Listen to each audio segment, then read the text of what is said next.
ओम शांति। 9 मई 2022 की साकार मुरली से होमवर्क। आज की मुरली से हम स्वमान लेंगे, मैं पुण्य आत्मा हूँ। पुण्य आत्मा अर्थात हलचल में अचल रहने वाली और जिसके संकल्प में भी विकार का अंश ना हो। इसके लिए विजन बनाएंगे।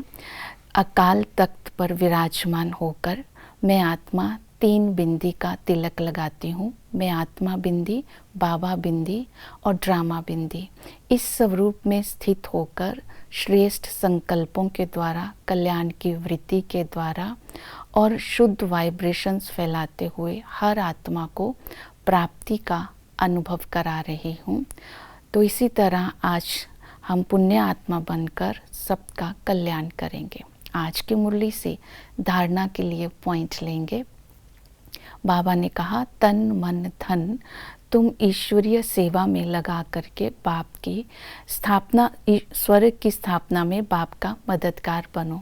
तो स्वर्ग की स्थापना में बाप का मददगार बनने से ही तुम विश्व का मालिक बनते हैं। तो विश्व का मालिक अर्थात सतयुग में हर आत्मा पुण्य आत्मा होती है। तो पुण्य आत्मा बनने के लिए, विश्व का मालिक बनने के लिए आज विशेष अटेंशन देंगे। तन की पवित्रता, मन की पवित्रता, धन की पवित्रता और हमारे संबंध की पवित्रता।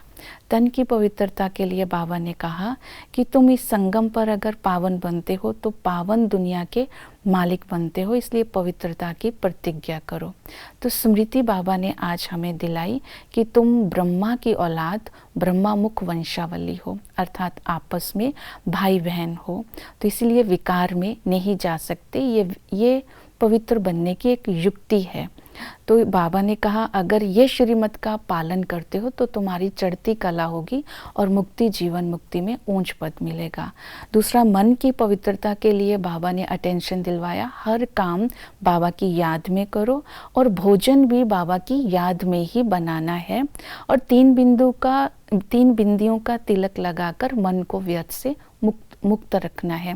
जितना व्यर्थ से मुक्त रहेंगे, बाबा की याद में रहेंगे, उतना ही मन शक्तिशाली होगा और पवित्र बनता जाएगा। और संबंध की पवित्रता के लिए बाबा ने कहा कि तुम्हारा कनेक्शन इस समय केवल शिव बाबा के साथ है, इसलिए किसी भी देहधारी को याद नहीं करना है, एक बाबा को ही याद करना है। तो संबंध की पवित्रता के लिए हम अपनी चेकिंग करेंगे कि मेरा संबंध सारा दिन बाबा के साथ कितना रहता है। तो जितना हमारी संबंध की पवित्रता होगी उतना ही हम यज्ञ सेवा भी कर सकते हैं, क्योंकि विश्व का मालिक जो होगा वो यज्ञ सेवा भी करेगा। जब हम याद में रह करके यज्ञ सेवा करते हैं तो हमें खुशी होती है। और जितना हम बाबा की याद में रहते हैं, बाबा के संबंध में रहते हैं, उतना आत्मा भी निरोगी बनती जाती है और शरीर भी निरोगी बनता जाता है। तो इसलिए सतयुग में हम ऊंच पद पा सकते हैं अगर इन धारणाओं पर, पवित्रता के ऊपर हम अटेंशन देते हैं। ओम शांति।